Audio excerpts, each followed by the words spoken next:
Okay, so good morning and welcome. I'm Khalid El-Gindi, Director of the Middle East Institute's program on Palestine and Palestinian-Israeli affairs.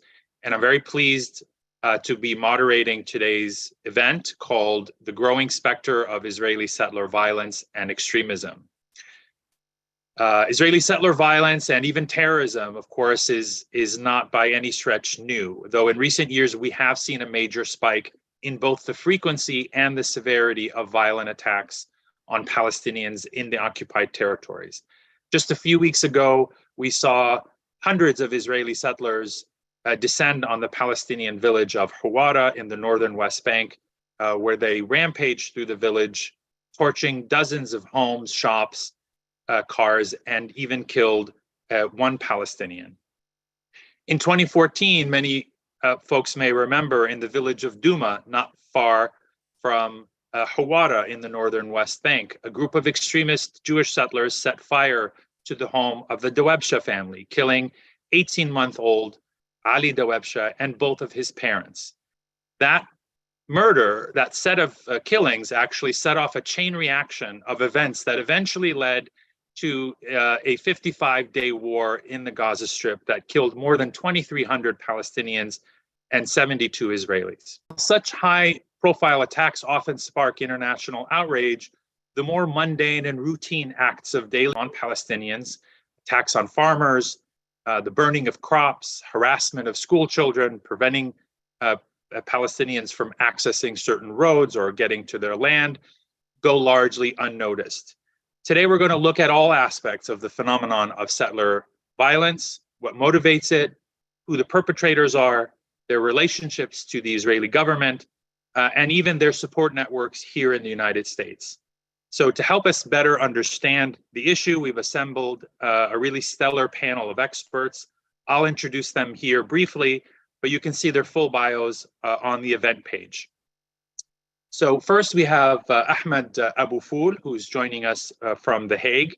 He is a legal research and advocacy officer for Al-Haq, the Palestinian human rights organization. Next we have Sarit Michaeli, who is the international advocacy officer for B'Tselem, which I believe is the largest Israeli human rights organization operating in the occupied territories. And finally, we'll hear from Alex Kane, who is senior reporter for Jewish Currents magazine, who's covered the issue of settlers and settler violence quite extensively. So I'll start off the discussion with some questions for our panelists, and then toward the end, we'll try to open it up to questions from our audience.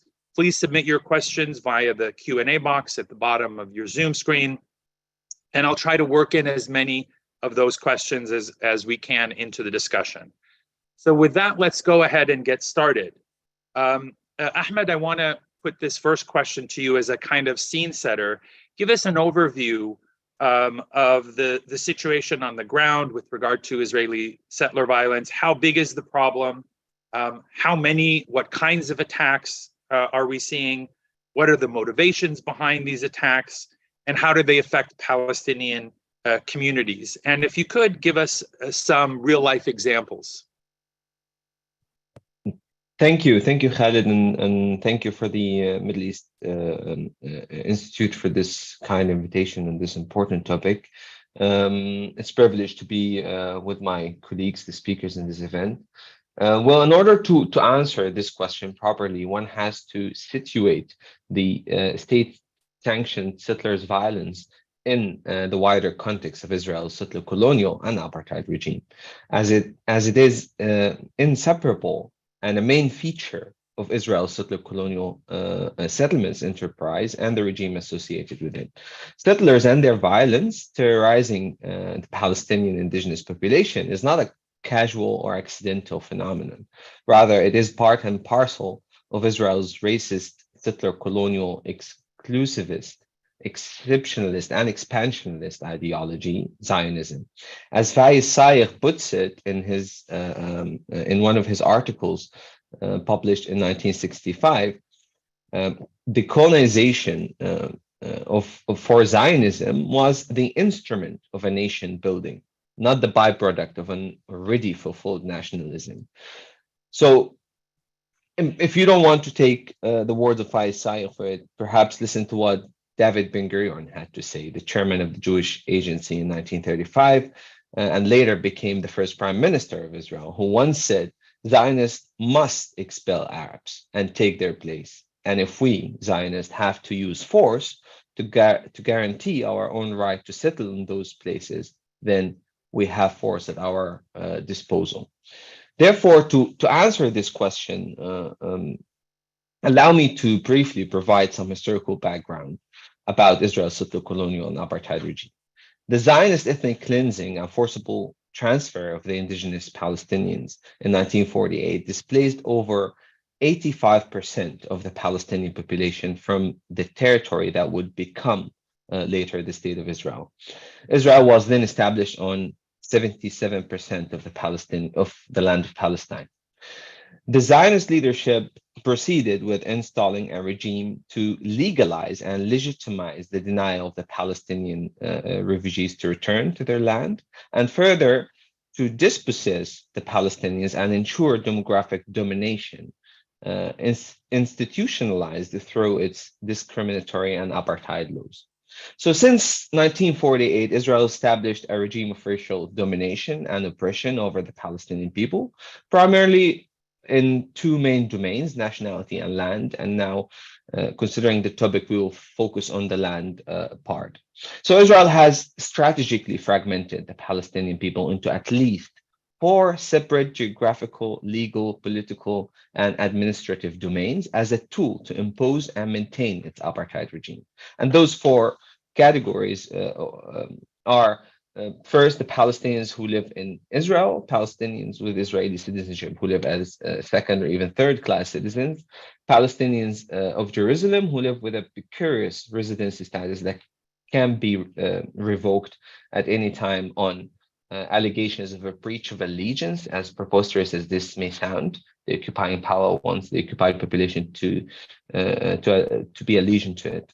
And the third category is the rest of the West Bank, including East Jerusalem and the Gaza Strip, living under military occupation. Of course, the fourth category would be Palestinian refugees in exile who are denied their right to return.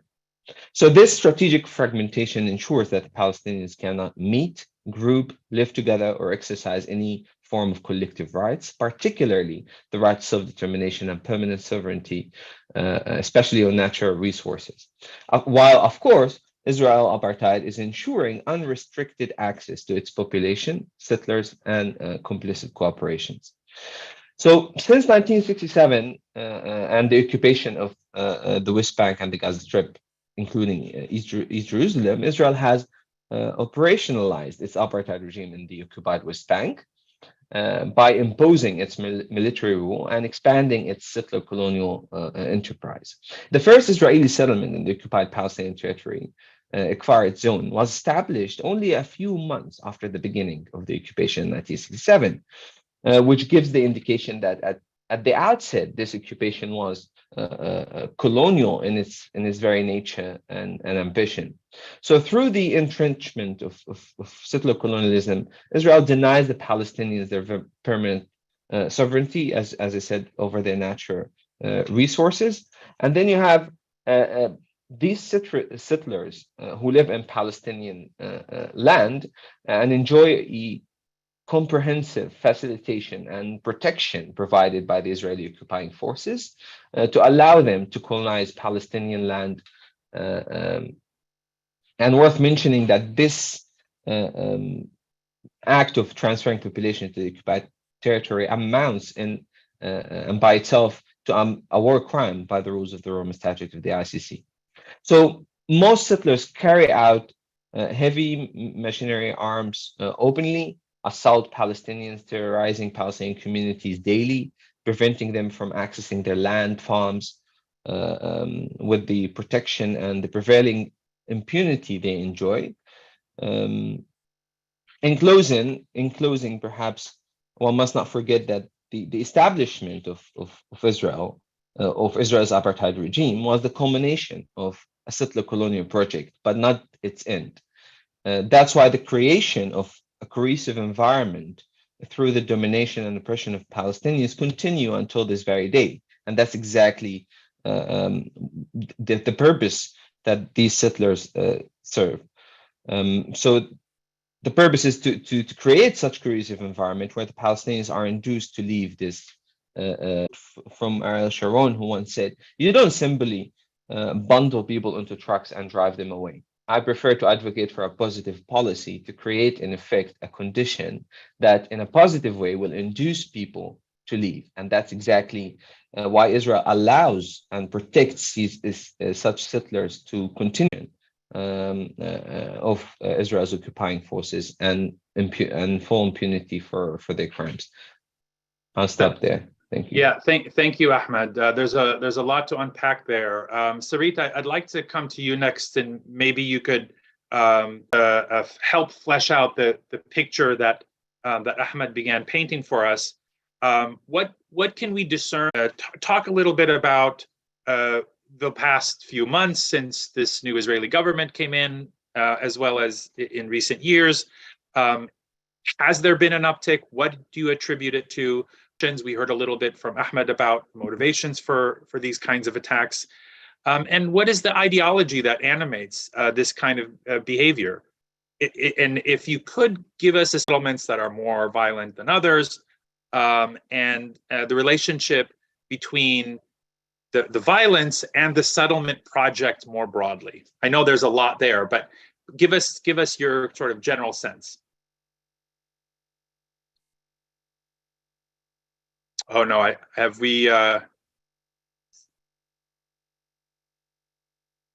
Sarit, I think we're not hearing you. So thank you again, Khaled and everyone. Okay, sorry, can you hear me now? Go ahead, we hear you now. Yeah. An internet lag. So thank you first, of course, for having this webinar, for raising this issue. It is absolutely crucial because the situation now has reached boiling temperatures in the West Bank.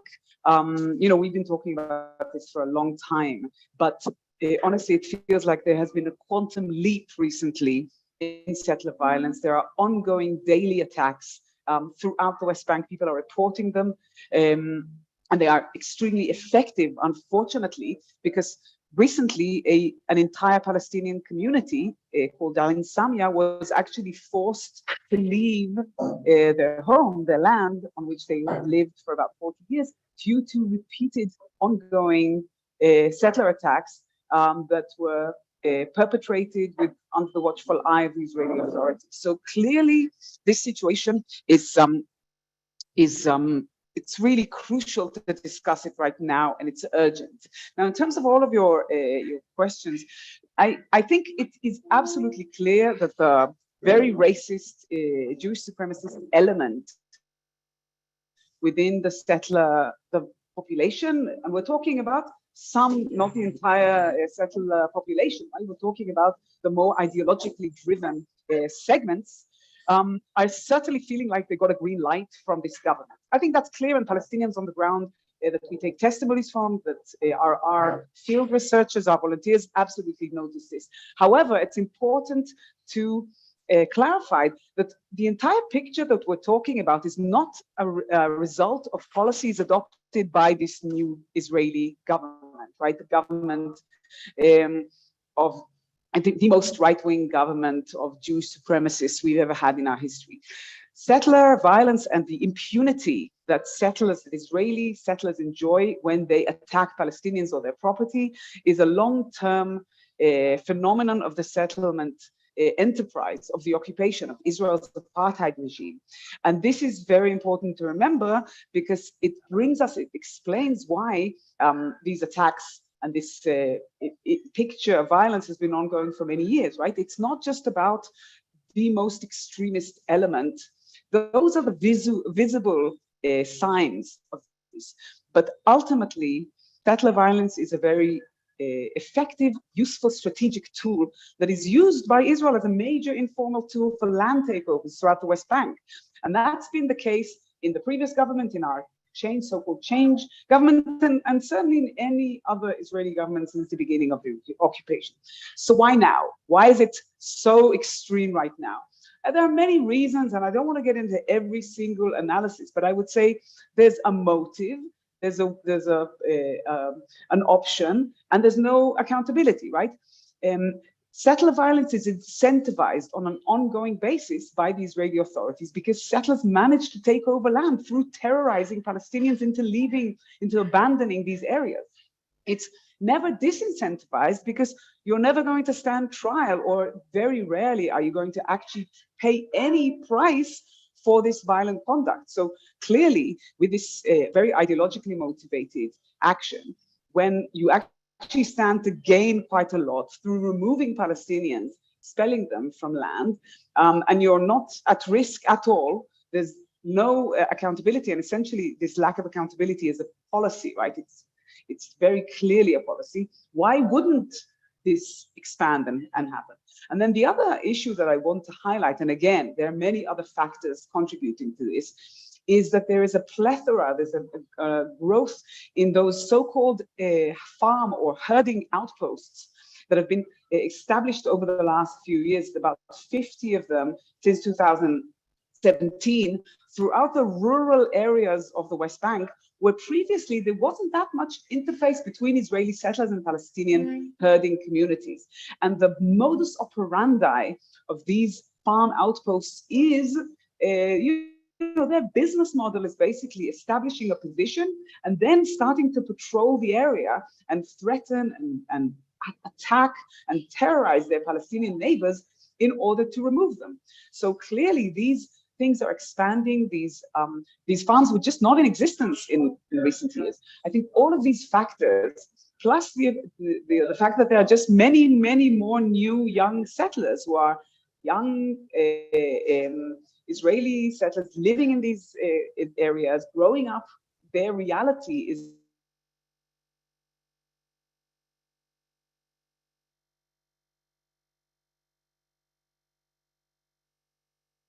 I think we may have lost the sound a bit. Sarit, can you repeat the last thing that you just said? I think we lost the sound.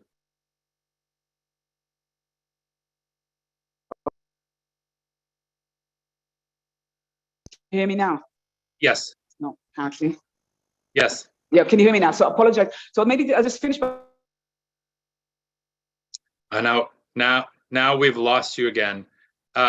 So Sarit, thank you for that. I think so Alex, I want to come to you next. Sarit talked about the incentives, particularly with a far-right government. I think, as most people know, the current government includes some very far-right. Even the term far-right seems inadequate given what we're dealing with. But specifically, there are extremists like Itamar Ben-Gvir of the Jewish Power Party, who is the new Minister of National Security, Bezalel Smotrich of the Religious Zionism Party, who is Minister of Finance, but also is also a minister inside the Defense Ministry. Ben-Gvir, who has authority over the police and border guards in both Israel and the occupied territories, is known as a follower of the late Rabbi Meir Kahane, who was best known for his calls in the 1980s for the expulsion of Arabs. And he was so extreme, in fact, that he and his party were banned from Israeli politics back then. Now, of course, we've come full circle, and the Kahanists are in the government. Ben-Gvir himself has been convicted of racist incitement and support for terrorists. Bezalel Smotrich, similarly, has been arrested on suspicion of planning to blow up cars in Tel Aviv.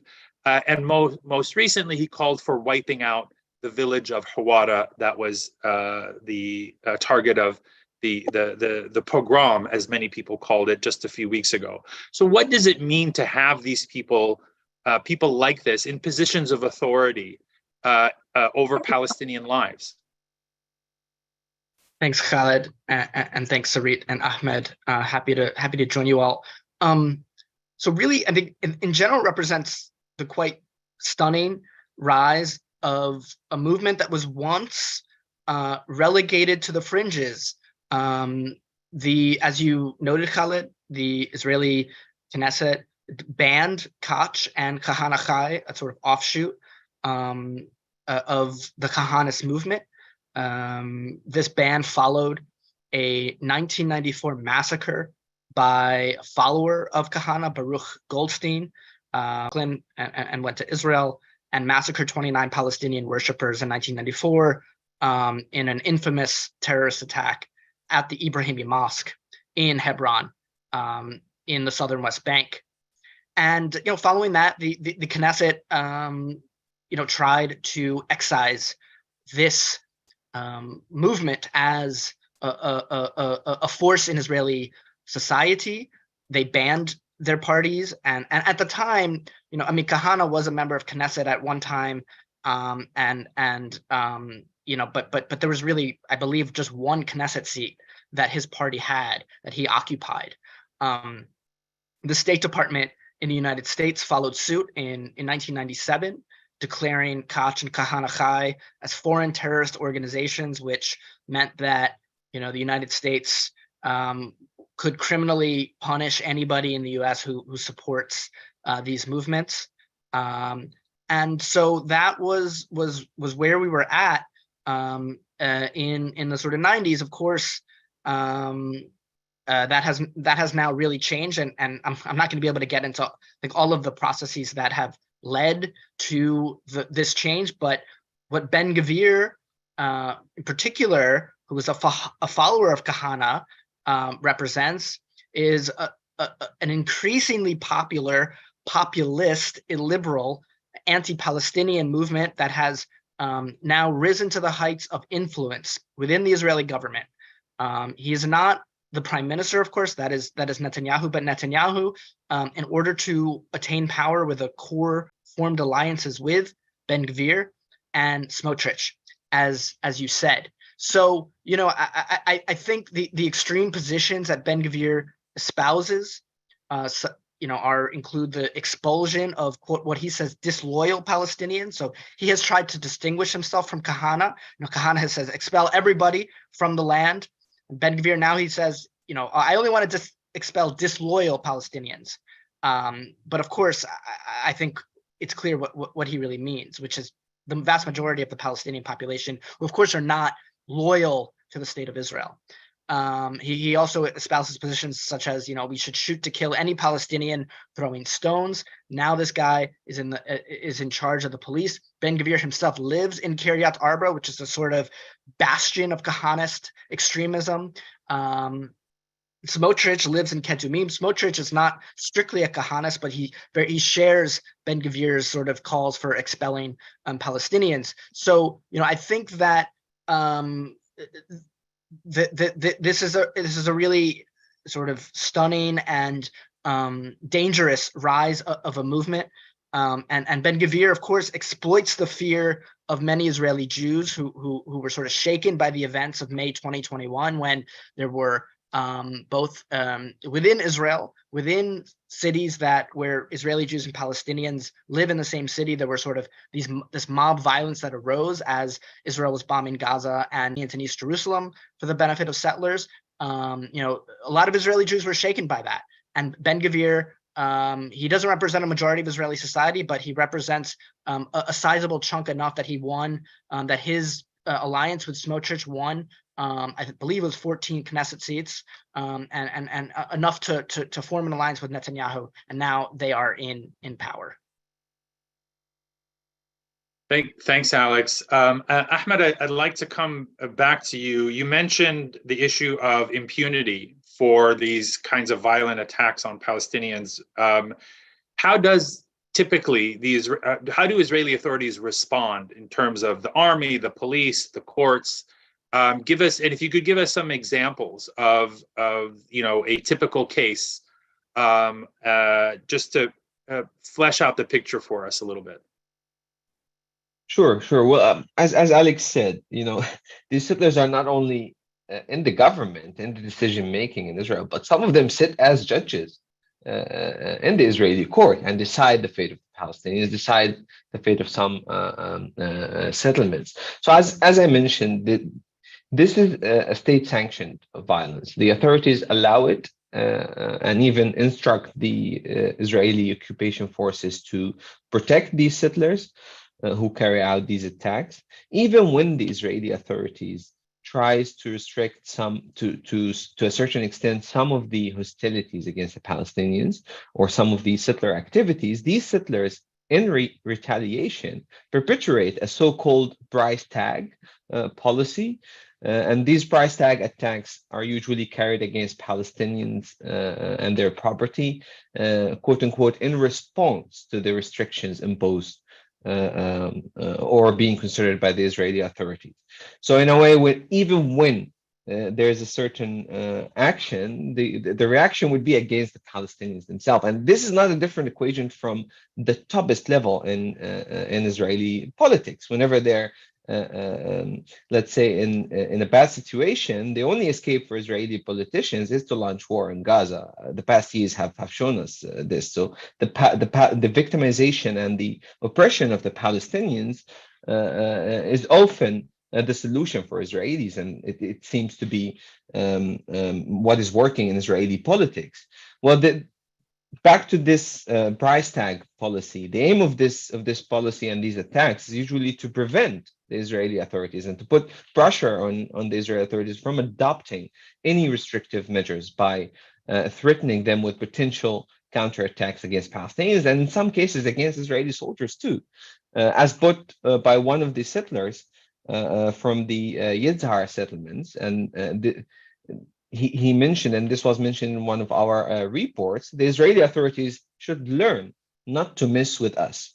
It's to that level. So a prominent feature of this policy price tag attacks is the graffiti that is usually left by perpetrators on Palestinian property, which include insults, threats, and some racist slurs. The Israeli police and army knows all about it, often in advance, but allowed it to happen in many cases, simply because, as I mentioned, it's a state policy. It's not an isolated incident here and there. Take, for example, what happened in Hawar a few months ago, which was the occupying forces knew exactly what the settlers were planning in Hawar. It was in the public domain. It was in social media, and this was reported by Israeli journalists. So, as Amnesty described the Israeli occupation in an apartheid, in an automated apartheid, where every aspect of Palestinian life is being monitored, the Israeli authorities should have known, as that they knew that this is being planned, but they let it happen. Again, this was organized publicly, but they let it happen. And they stood by for hours when they saw the Palestinian houses are burned, Palestinian cars are being burned with even Palestinians inside of them. And these Israeli settlers even throw stones and attacked ambulances. They attacked Israeli soldiers, as I mentioned. 6 of them in that particular incident were for a brief period arrested, not because they attacked Palestinians, but because they attacked soldiers. And they were shortly released, shortly after they were released. This is just one example of the numerous settler violence terrorizing Palestinians. Unfortunately, these crimes will continue, as I mentioned, because of the prevailing climate of impunity.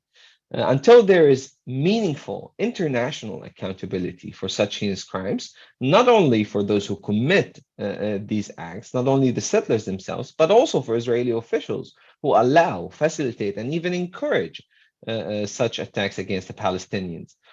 So until there is accountability internationally, including by the International Criminal Court against these racist and even, as described by some fascist members of the Israeli government who call for Palestinian communities to be wiped out, this situation will continue.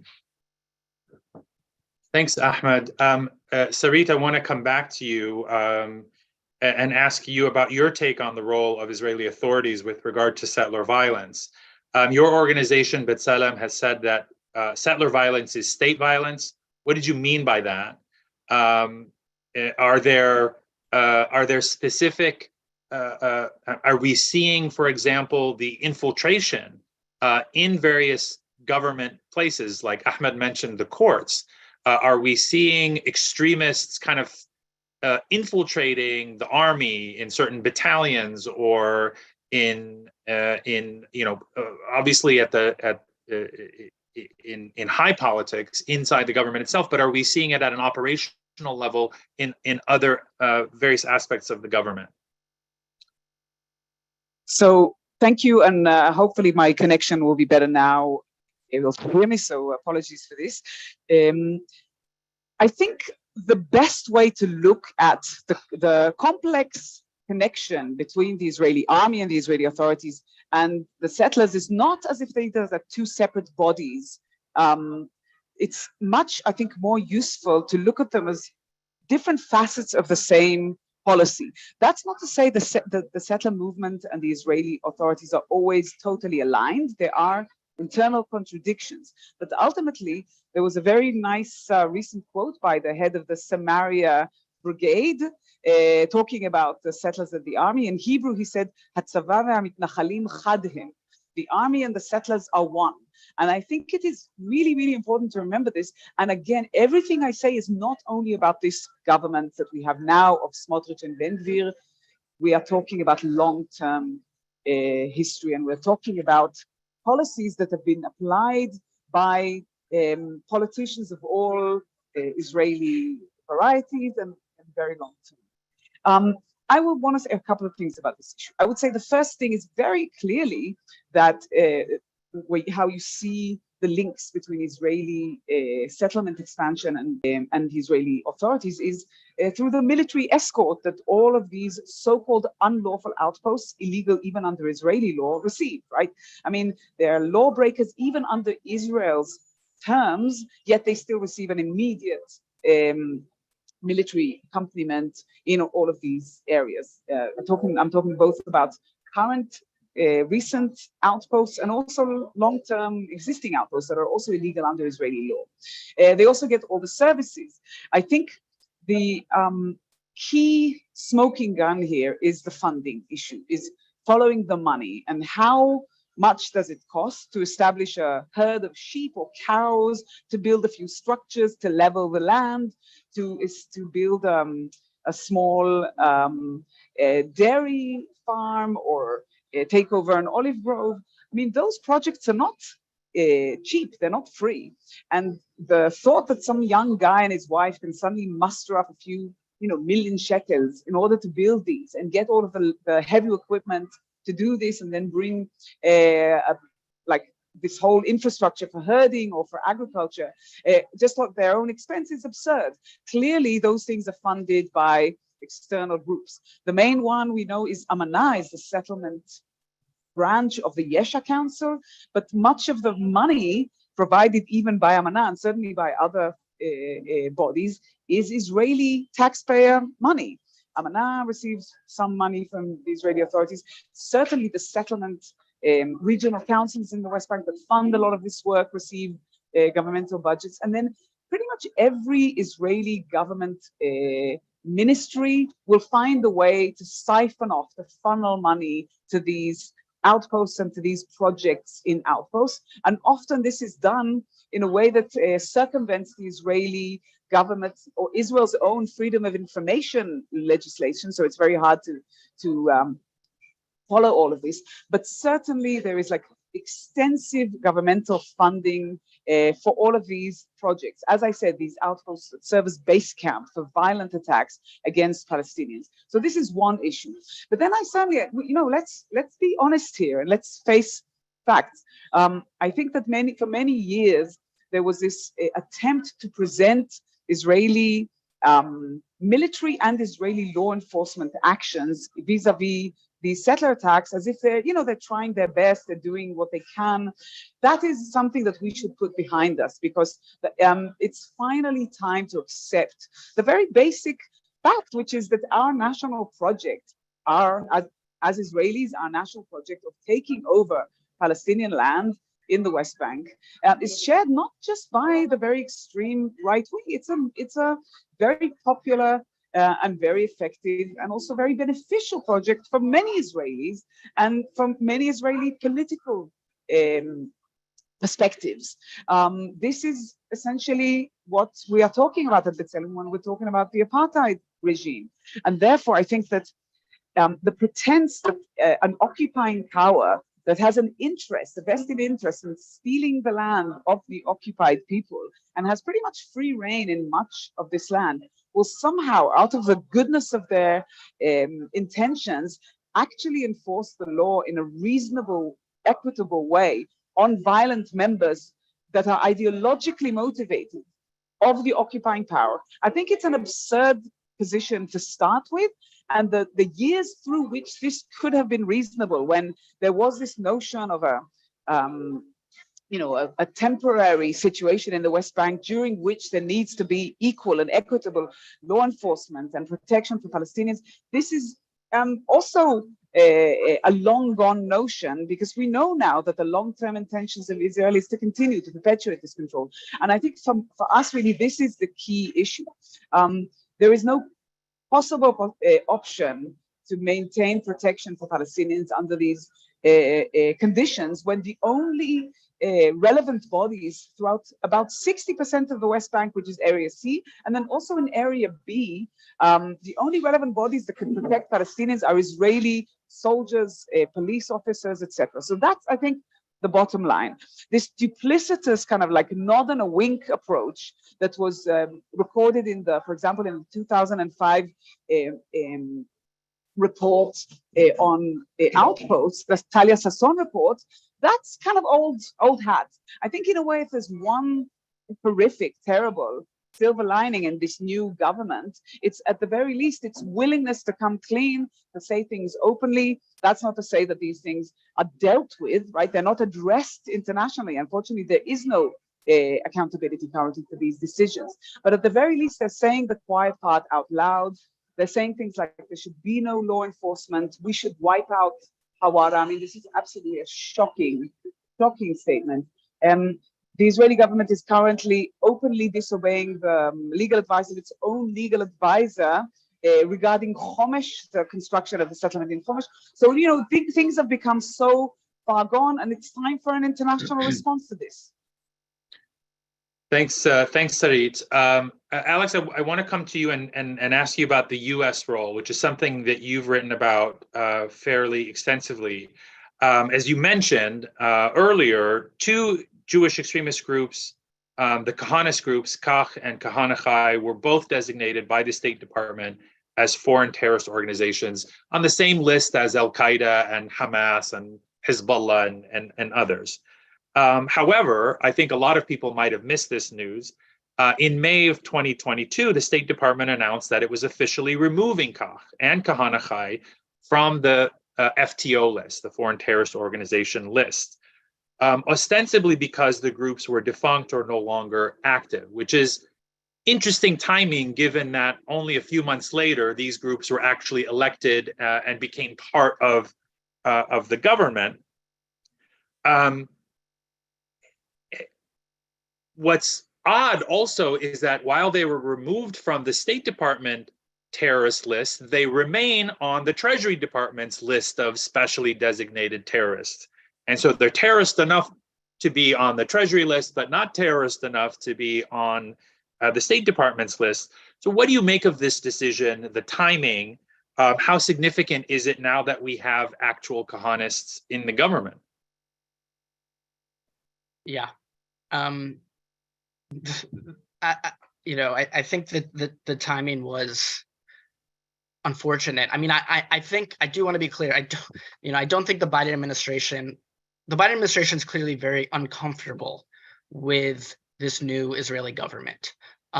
They do not want to deal with Kahanists in the Israeli government. They, in fact, say that they are not dealing with Ben Gvir. They're not meeting with Ben Gvir. They're not meeting with Smotrich. And that said, that decision was sort of befuddling for the reasons that you mentioned. Look, what the State Department said has some truth to it. There's no Kach or Kahanachai singular movement in Israel. There's no one party like it existed in the 80s when Kahana was alive. The problem is that the movement's tentacles have spread far and wide. So there is not one singular address for the Kahanist movement in Israel. There's no cell of extremists that are, you know, with clear sort of leadership, you know, that are like plotting to do things like blow up the Al-Aqsa Mosque, which was something that members of the Jewish underground did in the 1980s before they were arrested. But you know, the sort of movement's ideological tendencies are of course not absent from Israel, as we see in the Israeli government. I mean, you know, people that were followers of Kahana have went on to form other groups that haven't been explicitly tied to like mass acts of violence, like bombings, or you know, of Palestinians, or mass shootings of Palestinians in recent years. But for instance, there is this group, perhaps the most prominent is Lahava, which the head of which is this guy Bensi Gopstein, who is a Kahanist follower. He's actually now an advisor to Ben-Gvir. Lahava is an organization that their whole mission is to prevent Jews from dating Palestinians. And they've also organized mobs in Jerusalem that have gone around beating up Palestinians. These are physical assaults, much like what you would see in some of these more rural areas of the West Bank that Sarit and Ahmed were talking about. And so, you know, I think that now you have the presence of Ben-Gvir, whose advisor is Gopstein, as Haaretz reported recently. You have an actual follower of Kahana in the government. I don't think the US government knows what to do with that. They don't have the tools to deal with what happens when a former follower of a terrorist is in your close allies government. I mean, the FTO designation is for terrorist groups. That's, you know, non-state actors. So what happens when a minister in the Israeli government who used to be part of that terrorist group is now a minister? The way the US is dealing with it is by not meeting with Ben-Gvir. They're only meeting with Netanyahu and Gallant, who are it's kind of like the two kind of quote unquote responsible officials, as absurd as that sounds. They're not Kahanists. They're from Likud, which is not a Kahanist movement. But, you know, the line between Netanyahu and Ben-Gvir is blurry. Ben-Gvir, if Ben-Gvir leaves the government, along with Smotrich, the government collapses. So Netanyahu is inextricably tied to Ben-Gvir and Smotrich. I mean, you see this sort of dance that Netanyahu is doing, which is basically trying to placate both the United States and the international community while holding on to Ben-Gvir and Smotrich. And so he does things like cancel discussions of the E1 settlement, which is a sort of particularly contentious kind of planned settlement that would sort of fully bisect the West Bank. So he cancels that to placate the US, but then Netanyahu approves sort of regularizes what was once an illegal outpost in Chomesh in the northern West Bank, which is one of the settler movements has been one of the settler movement's central goals for years. And so, you know, that is sort of the situation. And the only thing that this new Israeli government, I think, would take notice of is serious action by the United States, such as the removal of protecting Israel from international censure at the UN or the ICC, or conditioning aid. But that is not on the table for this administration, is not going to happen. And as such, we have this absurd situation where the State Department removes Kahana from their FTO list. A couple of months later, the followers of this movement come to occupy extremely important posts in the government. And so that is the sort of befuddling, strange, and quite alarming situation that we have today. Yeah, thanks for that. I mean, it's as you said, they have very few tools for dealing with these extremist groups, but at the same time, they've eliminated the few tools that they do have by removing them from the list. You know, they at least had the Kach and Kahana remained on the list, then you could theoretically add new groups like Lehava or others to the list based on their connections or their origins coming out of these groups. But now even that possibility has been eliminated. But I want to stay with you for a moment, Alex, to this question of the American role, which goes much deeper. As you know, I think a lot of people have taken note of the fact that Americans seem to play an outsized role, both in the settlement movement in general and in extremist groups in particular. Meir Kahane, of course, was from Brooklyn. Baruch Goldstein, who murdered 29 Palestinian worshippers in Hebron, also an American, a physician, no less. According to one study, some 15% of Israeli settlers are Americans, while, as we mentioned, some of the more extreme elements are also Americans. But the problem goes even deeper in that you have groups that are extremist groups, including those who are involved in terrorism, have extensive organizational and financial ties with groups here in the US. Some of those organizations are tax exempt nonprofit groups that funnel money to settlements in various ways. And that includes some of these Kahanist groups who, in some cases, have also been tied directly to violence and even to groups that are still designated, for example, by the Treasury Department. So how does this work? How does the Kahanist movement benefit from these U.S. nonprofits? Are there legal or how are there legal or political efforts to stop their ability to, for example, raise money here and funnel it back to extremist groups in Israel? Yeah. You know, the two largest centers of Jews in the world are Israel and the United States. So given that, it's sort of now no surprise that Americans constitute a sort of somewhat sizable chunk of the settler population, given the sort of links between two and the fact that, you know, the Jewish state attracts Jews from around the world. In terms of the tax exempt nonprofit issue, you know, in general, how this works, you know, any kind of in the United States, like in many other countries, there's this category of organizations called nonprofits that are exempt from taxes, you know, property taxes, et cetera, sales taxes, and also donors to these organizations can deduct their donation from their taxable income. So the donors are sort of subsidized, or the state is basically subsidizing these organizations. So because of that, there's a whole network. There's dozens, Haaretz counted at least 50, there might be more, of groups in the United States that fundraise for settlements in the West Bank.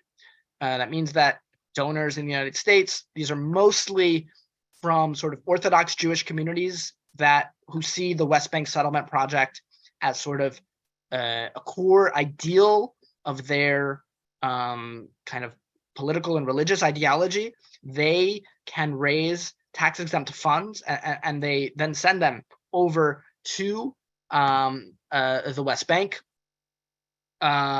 You know, there's been numerous investigations. I've done my own.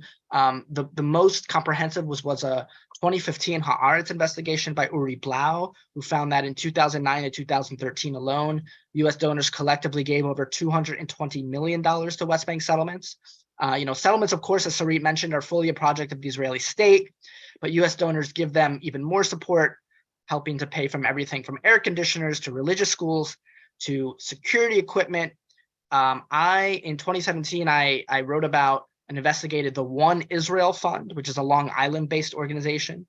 I found that between 2001 and 2014, the One Israel Fund raised at least $26 million, making it one of the wealthiest settlement nonprofits in the US. And I also found that they delivered armored vests and other security equipment to every security guard in the occupied West Bank, meaning every settlement has a security guard known by the Hebrew acronym Rav Shatz, and these guards were helped by the One Israel Fund, including guards in settlements that are known to engage in harassment of Palestinians on their land. And so this is you know, I would venture to guess. I mean, it's tough to to nail down, but I would venture to guess that virtually every single settlement in the West Bank has been helped in some way or the other by U.S.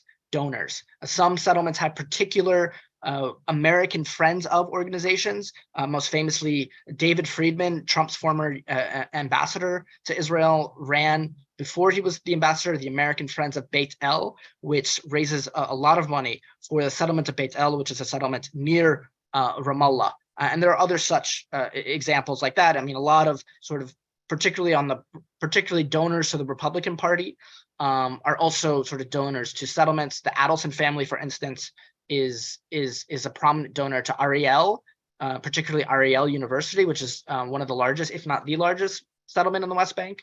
And it's a particularly sort of problematic settlement, given that it would block any sort of viable contiguous Palestinian state. As for the Kahanis movement, that's sort of a subset of the larger settlement nonprofit network. As a Nation magazine investigation found in 2019, there are several U.S. nonprofits that send money to Kahanis groups, including a yeshiva that before the 2022 State Department delisting was classified as an affiliate of Kach and Kahana High, meaning that the U.S. government was subsidizing donations to an organization listed on the FTO list, which is illegal. So the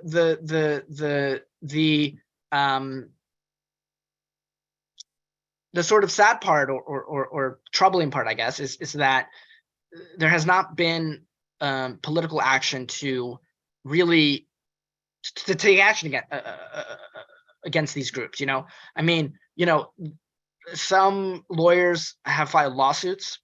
They've accused settler nonprofits of breaking the law by funding violence against Palestinians, but all of these lawsuits were dismissed by federal judges, saying that they involve political questions of foreign policy that are not suitable for the judicial system.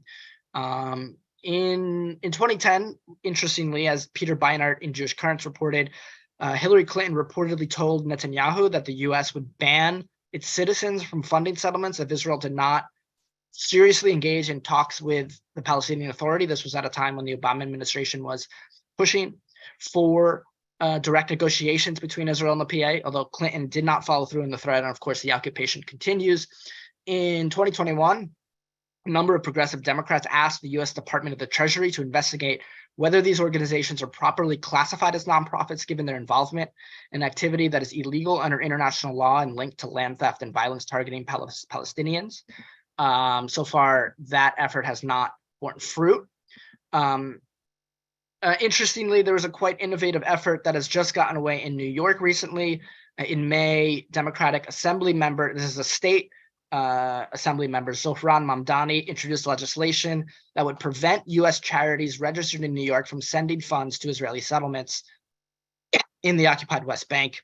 It would give the Attorney General the authority to stop groups that fund settlements from registering as charities and deny them tax-exempt status. You know, that effort has only a few co-sponsors in New York and was met with immense opposition from the New York State Democratic Party. Again, this is quite an innovative effort. It's sort of a first of its kind and could be a model for other states to at least get the conversation going around what these nonprofits do. But for now, yes, this network exists, it's thriving, it's raising a lot of money, and it is helping the Israeli settlement project stay entrenched in the West Bank. Thanks, Alex. Sarit, I want to come back to you and I ask you to talk a little bit more about the relationships between some of these extremist groups on the ground, like Lahava or Regavim, Chemla, and others, with official and semi-official institutions of the government, the army, local councils, ministries, and so forth.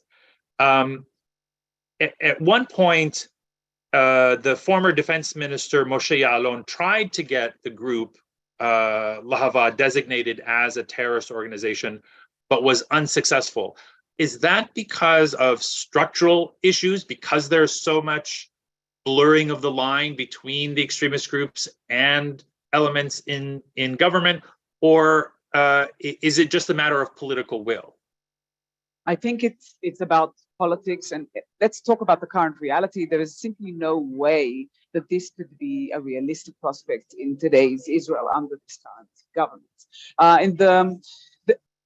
There's as I think Alex mentioned earlier, it's not as if all Israelis support Lehava. Lehava is or the generally the most extremist elements of the Israeli far right. Many Israelis still find them absolutely abhorrent, shocking, and many Israelis find Minister Ben-Gvir shocking.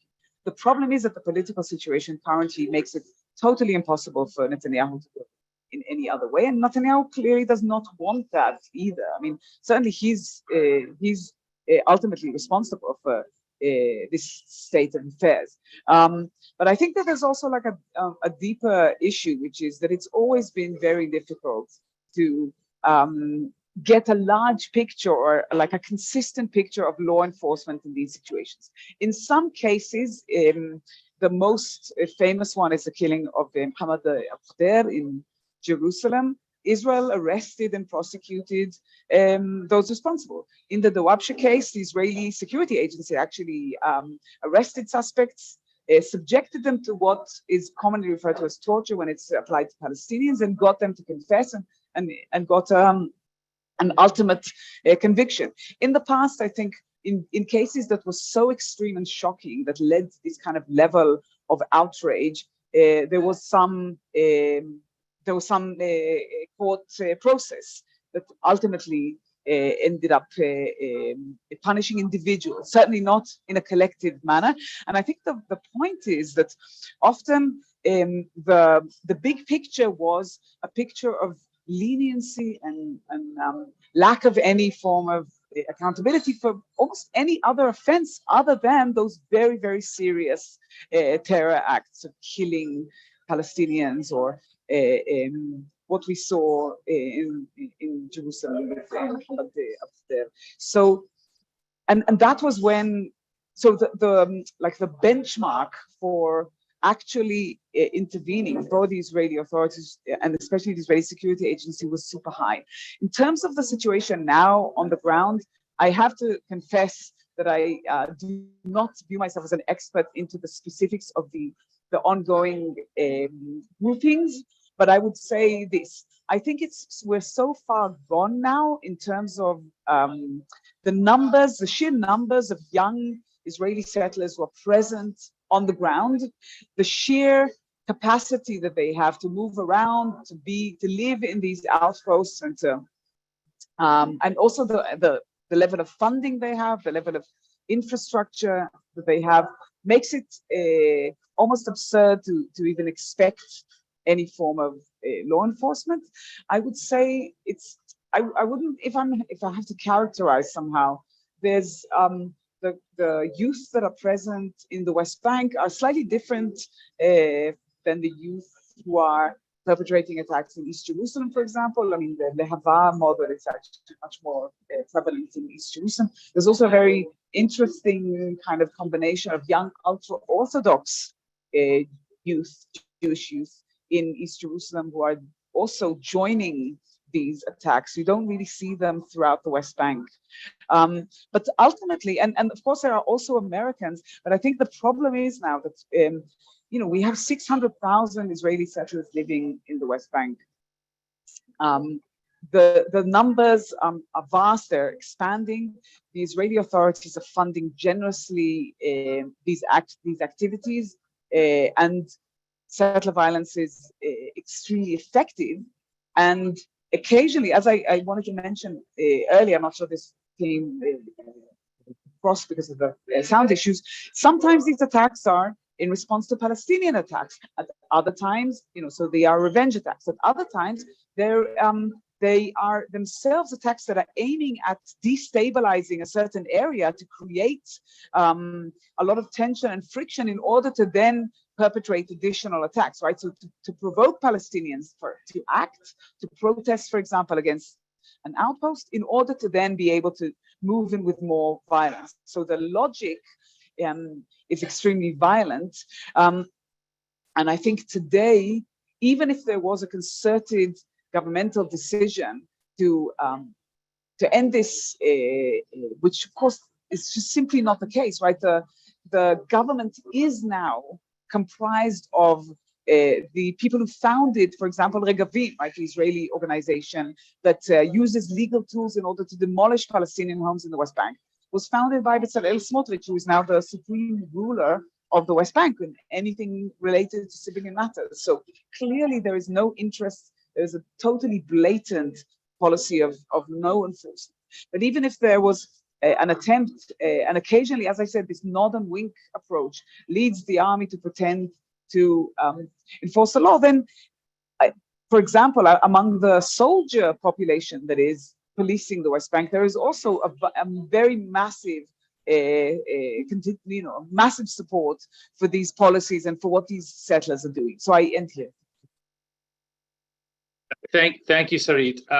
So I'm going to turn to Ahmed, and then we'll have a chance to do a sort of a lightning round to wrap up our discussion after that. So Ahmed, we've heard how there are no constraints by the Israeli government on these groups. There are fewer and fewer constraints, in fact, politically. There are very few constraints outside of Israel. But I want to ask you about those in particular. What has been the international response to the growing problem of settler violence and extremism, particularly from key actors? Are we seeing, at least on a rhetorical level, are they aware that the problem has reached much more alarming proportions? The US, the EU, the UN, and others. And related to this, how has the international community dealt with extremist elements in the government, like Ben Gvir and Smotrich? Are those effective as ways to isolate those elements? Thank you, Khaled. For the sake of time, if you could, real briefly. Yes, for the sake of time and to be very brief, other than empty words of condemnation, there is nothing from the international community. Even when there is concrete actions that could be taken, usually Israel's ally, namely mostly the US, will obstruct such efforts, especially at the Security Council. So, to be honest, these empty words of condemnation are not enough, especially since these states, while occasionally condemn settler violence, they're embedded and consistently contribute to its maintenance by allowing their corporations and companies to invest and benefit from the Israeli settlements enterprise, which provide the financial means for Israeli settlers to continue these attacks against Palestinians. Of course, I won't delve into the substantive support that the settlements enterprise receives from the US. Alex covered this, I think, very well. But also, it's important that we see any form of accountability, and I try to answer some of the questions in this point to provide the required deterrence, so these crimes would stop. Unfortunately, while we see Israel's allies, especially in Europe, they tried on several occasions to obstruct any form of accountability, especially at the International Criminal Court. We saw states engaging with the ICC, saying that it should not have jurisdiction, while in other cases, we saw them enthusiastically advocating for the ICC to play a role and to investigate crimes, including the current situation in Ukraine. So such hypocrisies and double standards must end in order for the situation to change. And the ICC must expedite this investigation in the situation in Palestine. The US and the EU must support this investigation, as they do support in other situations, because only then things can change. In relation to the UN, actually the UN has issued since 2020 a list of a database of companies that are involved in the settlements enterprise, many of which are American companies, and they continue to do so. So the big question is for these states, if they're real allies of Israel, shouldn't they be able to voice their criticism to their friend, at least to say that this is a racist regime that is oppressing the Palestinians and dominating them? Since the Israeli government has made it very clear that every action it does when it comes to Palestinians is anti-democratic, it's not reflective of any democratic society. Yet these states keep proclaiming that Israel is, quote unquote, the only democracy in the Middle East. So I think until we see concrete actions by the US, the EU, including sanctions on Israel, as they do impose sanctions on other oppressive regimes, I think also the UN has a unique responsibility when it comes to that matter.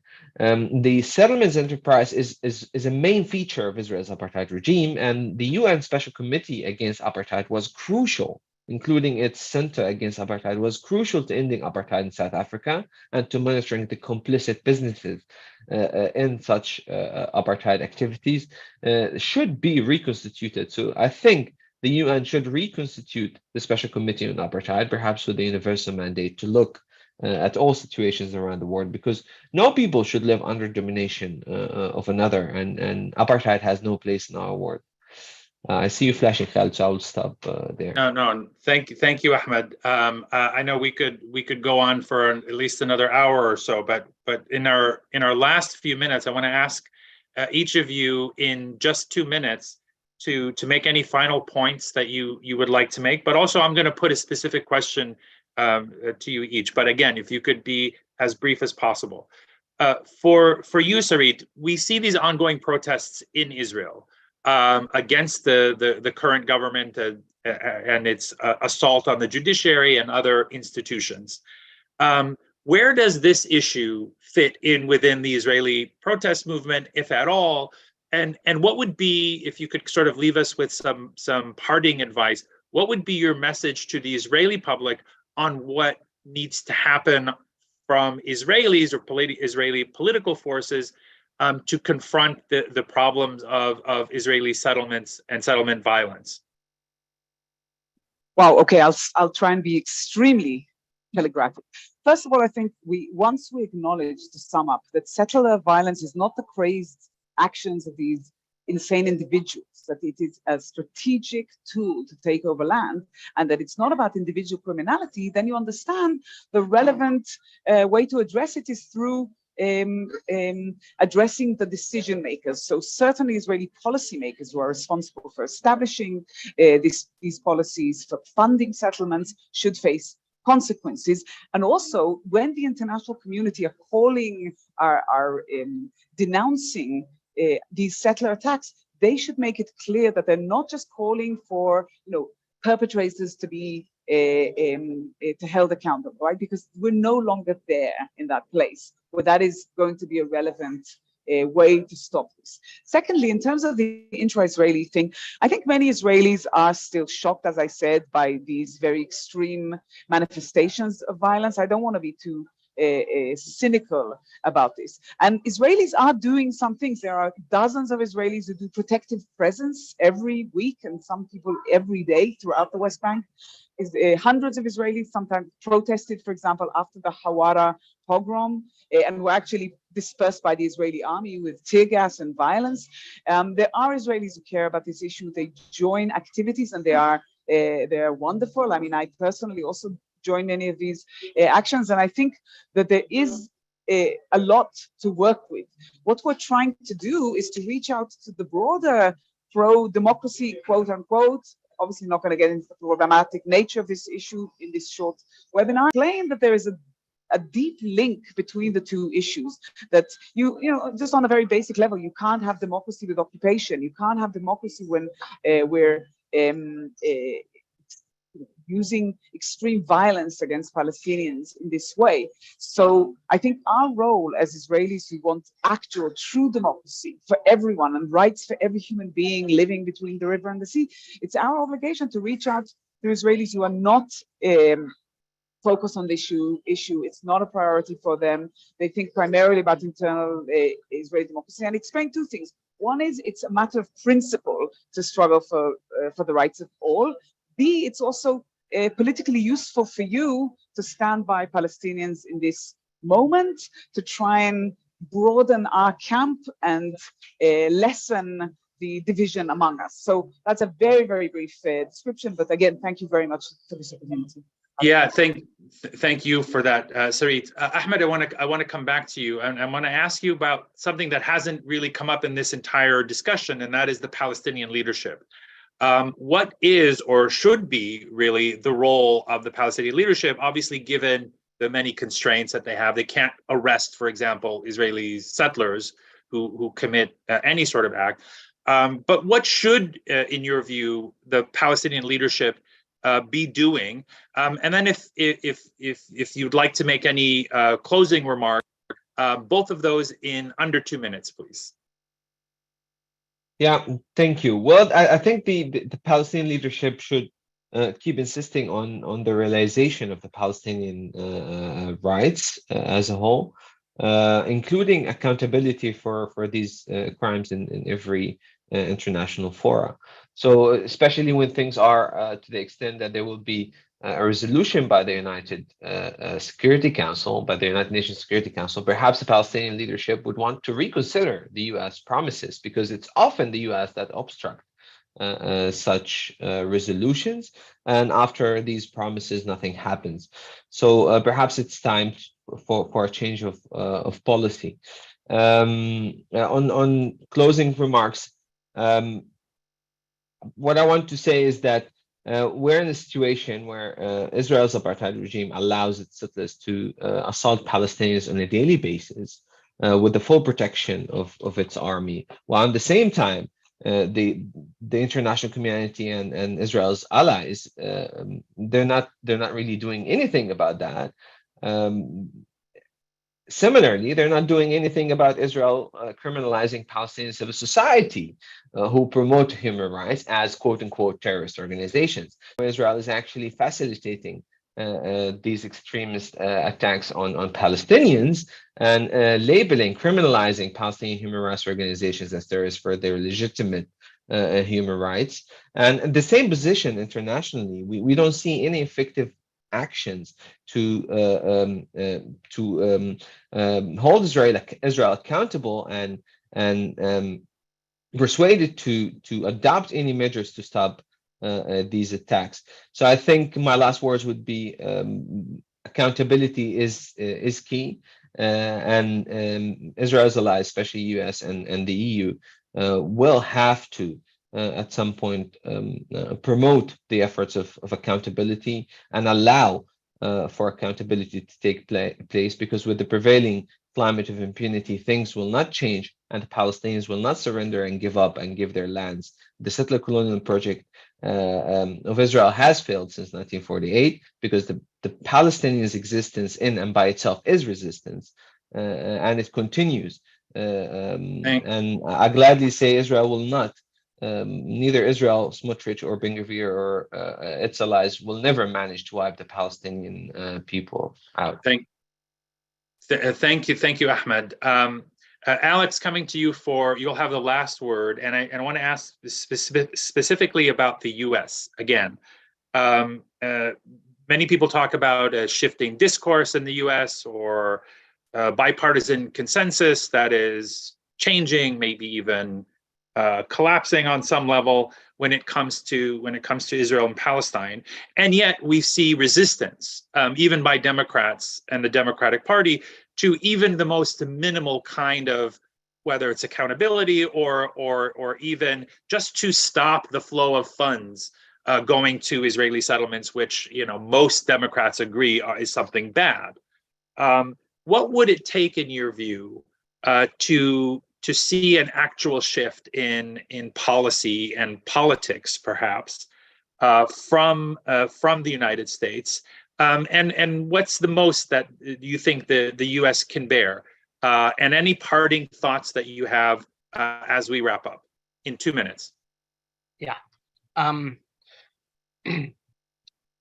Well,